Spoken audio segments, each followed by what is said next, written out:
Priyanka's food ডায়েরিতে সবাইকে welcome. কেমন আছো সবাই? আজকে কিন্তু আমি রান্না করব একটা বিরিয়ানি রেসিপি। আর এই বিরিয়ানি রেসিপিটা করার আগে পর্যন্ত কিন্তু আমার মনে হতো যে না, দোকানের বিরিয়ানি মনে হয় খাওয়া বেশি ভালো। কিন্তু এই বিরিয়ানিটা রান্না করার পর থেকে আমার এত কনফিডেন্স বেড়ে গেছে, এবং এটা কিন্তু ভেজ একটা বিরিয়ানি, সয়াবিন দিয়ে বিরিয়ানি। তো এত সুন্দর, এত টেস্টি হয়েছিল যে আমি ভাবলাম তোমাদের সাথে এই রেসিপিটা শেয়ার অবশ্যই করতে হবে। তো চলো দেখে নিই আজকের এই টেস্টি সয়া বিরিয়ানিটা কীভাবে বানাচ্ছি। তোমরাও কিন্তু এটা বাড়িতে ট্রাই করে দেখতে পারো। আর তোমরা দেখছো প্রিয়াঙ্কাস ফুড ডায়েরি, চ্যানেলটা ভালো লাগলে অবশ্যই সাবস্ক্রাইব করে নিও। তো প্রথমেই কিন্তু আমি সয়াবিন ভালো করে ধুয়ে নিয়েছি। তারপর সেগুলোকে একটু গরম জলে ফুটিয়ে নেব, কিছুক্ষণ হালকা সেদ্ধ করে নেব। এরপরে জলটা খুব ভালো করে চিপে ফেলে দিতে হবে। এবারে ম্যারিনেট করব আমি। তার জন্য এখানে নিয়েছি টক দই, আদা রসুন বাটা 2 চামচ, আর নিয়েছি কিন্তু আমি বিরিয়ানি মশলা, এবং এটা হোমমেড। আর দিয়ে দিলাম নুন। এবারে খুব সুন্দর করে এটাকে মাখিয়ে কিছুক্ষণ রেখে দেবো। অন্যদিকে আমি কিন্তু বেরেস্তা বানিয়ে নেব। তার জন্যে সাদা তেলে পেঁয়াজ ভাজা করে নেব। খুব সিম্পল, এটা সবাই জানি আমরা যে বেরেস্তা কী করে বানাতে হয়, তো সেভাবে সিম্পলভাবে বানিয়ে নিচ্ছি। আর অন্যদিকে কিন্তু আমি আলুটাকে প্রিপেয়ার করে নিচ্ছি। তার জন্য আলু, নুন, হলুদ আর লঙ্কার গুঁড়ো মাখিয়ে রেখে দিয়েছি। এটাকে তোমরা চাইলে ভাজা করে নিতে পারো, আমি কিন্তু এটাকে মাইক্রো করে নিয়েছি যাতে করে আমার তেল কিন্তু লাগেনি। এবারে আসি বিরিয়ানির ভাতের পালা।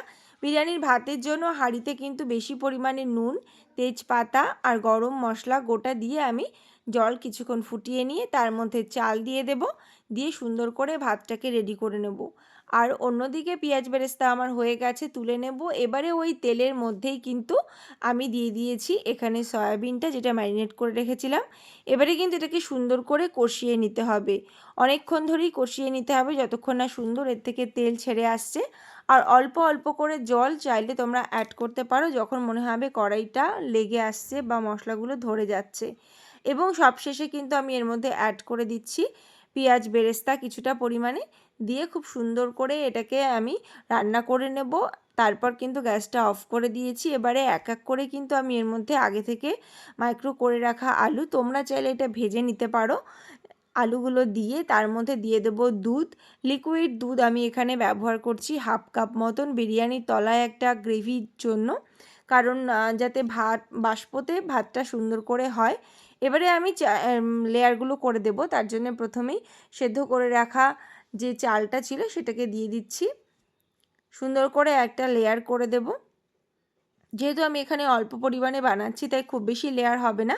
তোমরা যখন বানাবে বেশি পরিমাণে বানালে কিন্তু লেয়ার করে নিতে পারবে। এবারে উপর থেকে স্বাদ অনুযায়ী আরেকটু নুন, চিনি আর পেঁয়াজ বেরেস্তা দিয়ে দিলাম। এবারে দিয়ে দিচ্ছি ঘি, আর দিয়ে দেবো একটু কালার, সুন্দর একটা রঙের জন্য। তোমরা চাইলে কালার নাও দিতে পারো বা জাফরান দিতে পারো। এবারে দিয়ে দেবো স্বাদ অনুযায়ী, কিন্তু তোমরা মিষ্টিটাও কিন্তু তোমাদের নিজেদের ইচ্ছা মতন দিও। যেহেতু একটা ভেজ বিরিয়ানি তাই একটু মিষ্টি মিষ্টি কিন্তু ভালো লাগবে। বিরিয়ানি মশলা ওপর থেকে একটু ছড়িয়ে দেবো, আর একেবারে লাস্টে দেবো কিন্তু মিঠা আতর, গোলাপ জল আর কেওড়া জল। তো দেখতেই পারলে আমি কিন্তু তলায় একটা তাওয়া বসিয়ে তারপরে আমি কড়াইটা দিয়ে ঢাকা দিয়ে সুন্দর করে এটাকে ভাপে বসিয়ে রেখেছিলাম 15 মিনিট একদম লো আঁচে। তো সুন্দর করে কিন্তু হয়ে গেছে। আর ধোঁয়াটা কীরকম বেরোচ্ছে তোমরা নিশ্চয়ই ভালো করে দেখলে বুঝতে পারবে। তো এটা টেস্ট করার পরে সত্যিই সবাই ভীষণ খুশি হয়েছে। ছেলে তো একেবারে খুশি হয়ে গেছে যে ভেজ বিরিয়ানিও যে এত টেস্টি হতে পারে সেটা এটা না খেলে বোঝা যাবে না। তো ভীষণ সুন্দর দেখতেও হয়েছে, খেতেও হয়েছে। তোমাদেরও আশা করছি রেসিপিটা ভালো লেগেছে, তাই বলবো দেরি না করে ঝটপট বানিয়ে ফেলো বাড়িতে।